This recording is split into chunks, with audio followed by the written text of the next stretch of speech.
السلام علیکم ورحمۃ اللہ وبرکاتہ۔ الحمد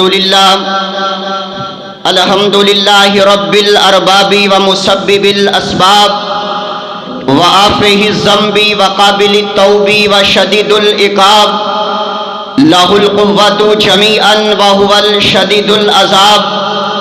اللہم صلی علی محمد وسلم وبارک صلی علیہ۔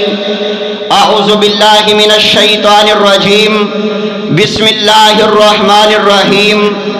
رضی اللہ عنہم ورضوا عنہ، وقال النبی صلی اللہ علیہ وسلم لا تسبوا اصحابی لا تسبوا اصحابی۔ اسلام وہ پودا نہیں جس نے پانی سے غذا پائی، دیا خون جگر صحابہ نے تو گلشن میں بہار آئی۔ اگر چاند ہیں آقا تو ستارے ہیں صحابہ، واللہ ہمیں جان سے پیارے ہیں صحابہ۔ ملت کو ذرا بیدار تو ہو لینے دو، ہر ایک قوم پکارے گی ہمارے ہیں صحابہ، ہمارے ہیں صحابہ۔ احباب گرامی، انتہائی مختصر حمد و ثنا اور درود و سلام کے بعد ماشاءاللہ یہ آج کا عظیم الشان فقید المثال پروگرام جس میں آپ احباب تشریف فرما ہیں، اس پروگرام کے اندر محنت کوشش کرنے والے جناب محترم حاجی اسلم اوٹ صاحب اور جناب محترم جمال اوٹ صاحب، دیگر رفقا، مسجد کی انتظامیہ، بچے، بزرگ، نوجوان، اللہ تمام احباب کی محنتیں اپنی بارگاہ کے اندر قبول فرما کے ذریعہ نجات بنائے۔ بلند آواز سے کہیں آمین۔ انشاءاللہ میرے بعد نواب زمانہ محبوب عوام حضرت مولانا ناصر مدنی صاحب حافظہ اللہ تعالی خطاب فرمائیں گے۔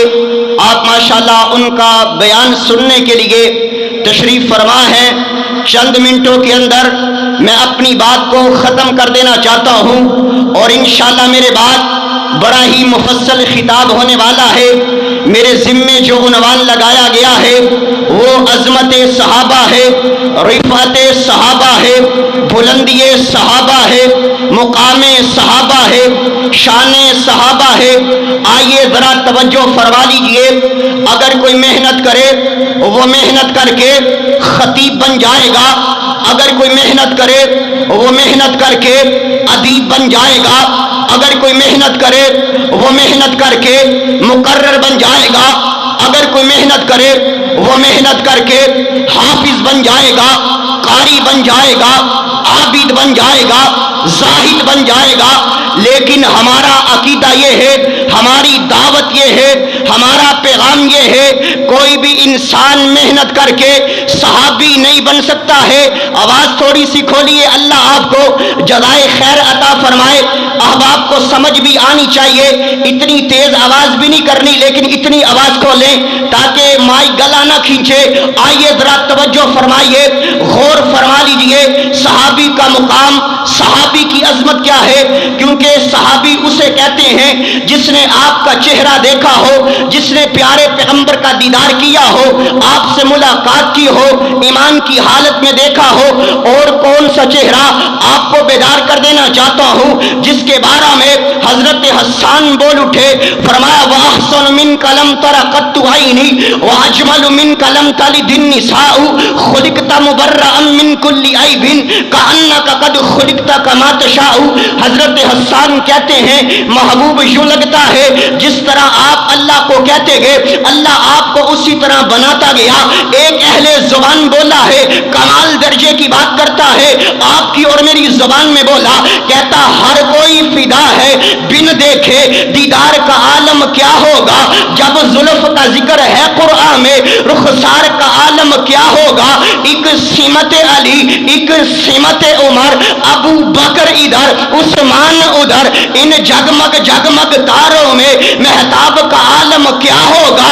اور جب سب صحابہ دو زانوں بیٹھے ہوں گے مجلس میں، جب مجلس کا یہ عالم ہے، دربار کا عالم کیا ہوگا۔ جب دربار کا یہ عالم ہے، سرکار کا عالم کیا ہوگا۔ اللہ اکبر، زندہ آئیے ذرا توجہ فرما لیجئے، یعنی جس نے پیارے پیغمبر سے ملاقات کی ہو، آپ کا چہرہ دیکھا ہو، اسے صحابی کہتے ہیں۔ اور صحابی کی عظمت کیا ہے، صحابی کی شان کیا ہے؟ آؤ ذرا اللہ کا قرآن پڑھنے لگا ہوں، قرآن کا 28واں پارہ ہے۔ اللہ اپنے قرآن کے اندر اس امر کا اعلان کر رہے ہیں۔ اللہ فرماتے ہیں رضی اللہ عنہم ورضوا عنہ، اللہ فرماتے میں صحابہ سے راضی، صحابہ میرے سے راضی۔ مجھے ترجمہ اور معنی یوں کرنے دیجئے، اللہ فرماتے ہیں لوگوں میں ابو بکر سے راضی، میں عمر سے راضی، میں عثمان سے راضی، میں علی سے راضی، میں طلحہ سے راضی، میں زبیر سے راضی، میں سعد سے راضی، میں سعید سے راضی، رضوان اللہ علیہ مجمعین۔ اور مبارک مسجد میں آنے والوں، عثمان غنی مسجد میں آنے والوں، آؤ ذرا توجہ کیجئے، غور فرما لیجئے، اللہ کی رضا کتنا بڑا انعام ہے، اللہ کی رضا کتنا بڑا تحفہ ہے، اللہ کی رضا کتنا بڑا گفٹ ہے۔ ہم جتنے اعمال کرتے ہیں، سارے اعمال کرنے کے بعد جب ہم جنت میں چلے جائیں گے، جنت میں جانے کے بعد اللہ فرمائیں گے جنتیوں آج ہم نے تمہیں ایک انعام دینا ہے، آج میں نے تمہیں ایک تحفہ دینا ہے، آج میں نے تمہیں ایک گفٹ دینا ہے۔ اللہ جی وہ انعام کیا ہے؟ اللہ فرمائیں گے جنتیوں آج کے بعد میں تمہارے سے راضی ہو گیا، آج کے بعد میں تمہارے سے خوش ہو گیا، آج کے بعد میں تمہارے سے کبھی ناراض نہیں ہوں گا۔ لیکن اصحاب پیغمبر کی عظمت کے کیا کہنے، اللہ نے ان کی زندگی کے اندر اعلان کر دیا صحابہ میں تم سے راضی ہوں، تم میرے سے راضی ہو۔ آؤ اگر نہیں سمجھے ہو ایک اور آیت مبارکہ پڑھنا چاہتا ہوں، ایک اور مقام پڑھ دینا چاہتا ہوں۔ قرآن کا پہلا پارہ ہے، اللہ اپنے قرآن کے اندر اس امر کا اعلان کر رہے ہیں، فرمایا فَإِنْ آمَنُوا بِمِثْلِ مَا آمَنْتُمْ بِهِ فَقَدِ اهْتَدَوْا۔ اللہ فرماتے مجھے ایمان ایسا چاہیے جیسا ایمان صحابہ کا ہے، مجھے ایمان ایسا چاہیے جیسا ایمان ابو بکر و عمر کا ہے، عثمان و علی کا ہے، طلحہ و زبیر کا ہے، رضوان اللہ علیہ مجمعین۔ میں نے کہا اللہ تیرے ابو بکر کے ایمان کے کیا کہنے؟ جب میں بلال کا ایمان پڑھتا ہوں تو میں سوچ میں پڑ جاتا ہوں کہ تپتے ہوئے کوئلوں پر لیٹ کے بلال احد احد کی صدا کو بلند کرتا ہے۔ اللہ کی توحید کا نعرہ لگانا مسجد میں آ کر کے بڑا آسان ہے، منبر پر چڑھ کر کے اللہ کی توحید کو بیان کرنا بڑا آسان ہے، خطیب بن کر کے مقرر بن کر کے اللہ کی توحید کا نعرہ لگانا بڑا آسان ہے۔ اپنے ذہن کے اندر تصور لے کر کے آؤ، جب امیہ ظلم کرتا تھا، بلال کو تپتے ہوئے کوئلوں پہ لٹاتا تھا، بلال وہاں پر کہتا تھا لوگوں اللہ کے علاوہ مشکل کشا کوئی نہیں، اللہ کے علاوہ حاجت روا کوئی نہیں، اللہ کے علاوہ بگڑی بنانے والا کوئی نہیں۔ یہ تو اللہ کا قرآن تھا۔ میں اپنی بات کو اختصار کی طرف لے کر کے جاننا چاہتا ہوں، اختتام کی طرف لے کر کے میں اپنی گفتگو کو ختم کر دینا چاہتا ہوں۔ یہ تو اللہ کا قرآن تھا۔ آؤ تیرے اور میرے محبوبہ کا اصحاب پیغمبر کے بارے میں کیا فرماتے ہیں؟ آقا فرماتے ہیں میرا کوئی ایک صحابی میدان جنگ میں گیا ہو، میدان جہاد میں گیا ہو، ادھر سے اڑنے والی مٹی میرے صحابی کے چہرے پہ پڑی ہو، فرمایا میرے صحابی کے چہرے پہ پڑنے والی مٹی ایک جانب ہو، میرے صحابی کے چہرے پہ پڑنے والا گرد و غبار ایک جانب ہو، میرے صحابی کے چہرے پہ پڑنے والی ڈسٹ ایک جانب ہو۔ یارو تمہاری ساری زندگی کے اعمال ایک جانب ہو۔ یہ کیا زندگی ہے؟ 60 سال کی زندگی ہے، 80 سال کی زندگی ہے۔ اگر کوئی زیادہ سے زیادہ جی لے گا تو 100 سال جی لے گا۔ آقا فرماتے ہیں وَعُمَرَ نُوحٌ، اگر تم نوح جتنی عمر پا کے اس دنیا میں آ جاؤ، زمین اور آسمان کے خلا کو اپنے اعمال کے ڈھیر سے بھر دو، فرمایا پھر بھی تم میں محمد کے صحابہ کی عظمت کو نہیں پہنچ سکتے، صحابہ کے مقام کو نہیں پہنچ سکتے۔ آخری بات ہے اور میرا سلام ہے اصحاب پیغمبر کے بارے میں آج زبان درازی بہتان بازی کیوں کی جاتی ہے؟ ہم امن کے دائیں ہیں، محبت کے دائیں ہیں، پیار والی دعوت دے دینا چاہتے ہیں۔ لوگوں آؤ صحابہ سے پیار کرو، آؤ صحابہ سے عقیدت کرو۔ صحابہ کو برا بھلا اس وجہ سے کہا جاتا ہے نبی کے صحابہ نبی کے اہل بیت سے محبت نہیں کرتے تھے، نبی کے صحابہ نبی کے نواسوں سے پیار نہیں کرتے تھے۔ میں نے کہا یار آ تو صحیح نا، ہمارے قریب آؤ تجھے میں اللہ کا قرآن پڑھ کے سناتا ہوں۔ اللہ فرماتے ہیں محمد الرسول اللہ والذین معہ اشداء علی الکفار رحماء بینہم، صحابہ آپس میں پیار کرنے والے، صحابہ آپس میں عقیدت کرنے والے۔ اگر بات نہیں سمجھے ہو تو توجہ کیجئے گا، جناب ابو بکر صدیق صاحب کہیں رضی اللہ تعالی عنہ، یہ کون صدیق ہے جس کے بارے میں پیارے آقا فرماتے ہیں پوری گفتگو کے اندر میں نے آپ سے توجہ نہیں مانگی، اب توجہ مانگنا چاہتا ہوں اور اپنی بات کو ختم کرنا چاہتا ہوں۔ جناب ابو بکر کون ہے جس کے بارے میں پیارے آقا فرماتے ہیں لو کنتم متخذا خلیلا لاتخذت ابا بکر خلیلا، لوگوں اگر میں کسی کو اپنا خلیل بناتا جناب ابو بکر کو بناتا، جس کے بارے میں اہل سنہ والجماعہ کا اس بات پر اجماع ہے افضل البشر بعد الانبیاء، سارے نبیوں کے بعد عظیم ترین شخصیت جناب ابو بکر ہے۔ جناب ابو بکر کے 3 بیٹے تھے، کتنے بیٹے؟ بول کے بتاؤ، اب آپ نے میرے ساتھ بولنا ہے پھر بات کو ختم کرنا ہے۔ جناب ابو بکر کے 3 بیٹے تھے، کتنے بیٹے؟ 3 بیٹے، ایک کا نام محمد تھا، ایک کا نام عبداللہ تھا، ایک کا نام عبد الرحمن تھا۔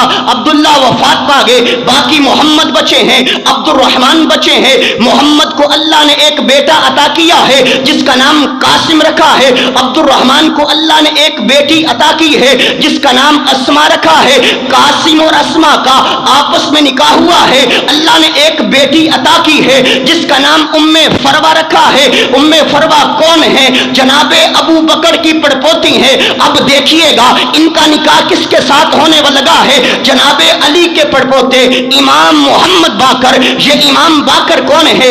زین العابدین کے بیٹے ہیں، امام حسن کے پوتے ہیں، جناب علی کے پڑپوتے ہیں، جناب علی کے پڑپوتے امام محمد باقر، جناب ابو بکر کی پڑپوتی ام فروہ، ان دونوں کا آپس میں نکاح ہوا ہے۔ اللہ نے جو بیٹا عطا کیا ہے دنیا اسے امام جعفر صادق کہتی ہے، امام جعفر صادق کو اللہ نے جو بیٹا عطا کیا ہے دنیا اسے امام موسیٰ کاظم کہتی ہے، امام موسیٰ کاظم کو اللہ نے جو بیٹا عطا کیا ہے دنیا اسے امام علی رضا کہتی ہے، امام علی رضا کو اللہ نے جو بیٹا عطا کیا ہے دنیا اسے امام تقی کہتی ہے، امام تقی کو اللہ نے جو بیٹا عطا کیا ہے دنیا اسے امام نقی کہتی ہے، امام نقی کو اللہ نے جو بیٹا عطا کیا ہے دنیا اسے امام حسن عسکری کہتی ہے۔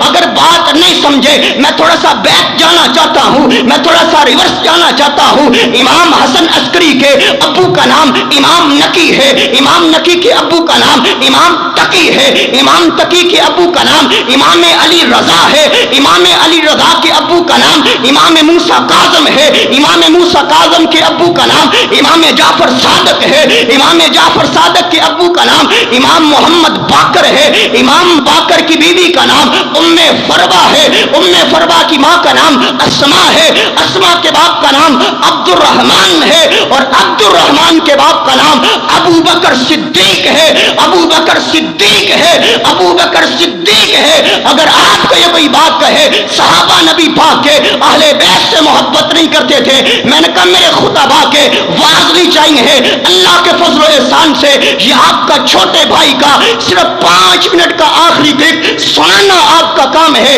انشاءاللہ فیصلے ہو جائیں گے۔ اور میں اعلان کر دینا چاہتا ہوں لوگوں، ہماری جان صحابہ، ہماری عقیدت صحابہ، ہماری مودت صحابہ، ہماری چاہت صحابہ، ہماری لگن صحابہ، ہماری صبح صحابہ، ہماری شام صحابہ، ہمارے دن صحابہ، ہماری راتیں صحابہ۔ اگر دنیا جھوٹ بولے صدیق صحابہ، اگر دنیا کفر پر ہو فاروق صحابہ، اگر دنیا بے حیا ہے عثمان صحابہ، اگر دنیا ڈرپوک ہے حیدر کرار صحابہ۔ اور آپ کو دعوت ہے، دعوت فکر دے دینا چاہتا ہوں، لے شوق سے نام صحابہ کا، کرو چرچہ عام صحابہ کا۔